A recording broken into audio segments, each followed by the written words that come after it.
அனைவருக்கும் என் அன்பான இனிய கிறிஸ்மஸ் நல்வாழ்த்துக்கள். நாம் எதுக்காக கிறிஸ்மஸ் செலிப்ரேட் பண்ணுறோம் அப்படின்னு நம்மளை பார்த்து யாராச்சும் கேட்டால் ஒவ்வொருத்தங்களும் ஒவ்வொரு விதமான பதில் சொல்லுவோம்ல. ஏசப்பா இந்த உலகத்தில் நமக்காக வந்தார், அதை நினைவு கூர்ந்து நம்ம இதை கொண்டாடுறோம்.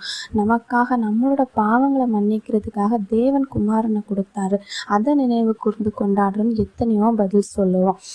ஆனால் கிறிஸ்மஸ் எப்படி செலிப்ரேட் பண்ணுவோன்னு கேட்டால் என்ன சொல்லுவோம்? புது ட்ரெஸ் போடுவோம், சர்ச்சுக்கு போவோம், ஃப்ரெண்ட்ஸ் பார்ப்போம், ரிலேட்டிவ்ஸ் பார்ப்போம்.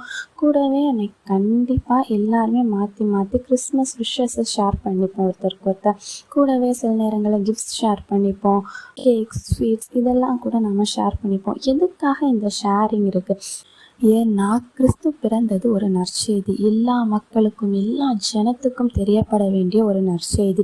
இந்த நற்செய்தியை மேலே இருக்கிறவங்க தான் கொண்டாடணும், கீழே இருக்கிறவங்க கொண்டாடக்கூடாது. இது இல்லை தாழ்த்தப்பட்டவங்களுக்காக, இது உயர்த்தப்பட்டவங்களுக்கு கிடையாது அப்படின்னு எந்த ஒரு பார்ஷியாலிட்டியுமே இல்லாமல் உலகத்தில் இருக்கிற எல்லாருமே கொண்டாடக்கூடிய ஒரு விஷயம்தான் கிறிஸ்துவின் பிறப்பு. அதனால தான் கிறிஸ்துவோட பிறப்பு முதலாக மேய்ப்பர்கள் தொடங்கி சாஸ்திரிகள் வரையும் அறிவிக்கப்பட்டுச்சு.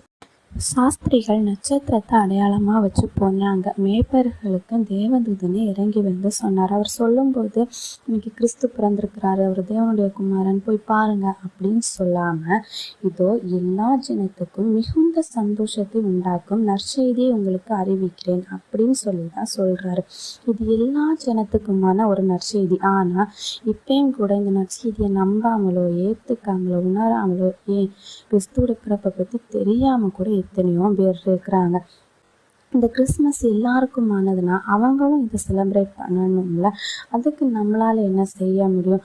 நம்ம ஃப்ரெண்ட்ஸ் கிட்ட நம்மளோட விஷயத்தை ஷேர் பண்ணுறதோடு சேர்த்து மனசுக்குள்ளே இந்த நாளில் ஏசப்பா இந்த நாள் எனக்காகவோ என்னோடய ஃப்ரெண்ட்ஸ்க்காக என்னோடய ரிலேட்டிவ் ஃபேமிலிஸ்க்காக மட்டும் கிடையாது, இந்த உலகத்தில் இருக்கிற எல்லாருக்காகவும். அன்னைக்கு நட்சத்திரத்தை பார்த்து கண்டுபிடிக்க முடியாத மேய்ப்பர்களுக்காக நீங்கள் தூதனை அனுப்புனீங்க. இன்னைக்கு எத்தனையோ ஊழியர்கள் உங்களுக்காக எழும்புறாங்க, எத்தனையோ பேர் உங்களுக்காக சாட்சிகளாக நிற்கிறாங்க. நான் கூட இந்த நாளில் சாட்சியின் வாழ்க்கையை வாழணும். என்னுடைய வாழ்வின் சாட்சியை பார்த்து நிறைய பேர் இந்த நற்செய்தியை அவங்களும் செலிப்ரேட் பண்ணணும்.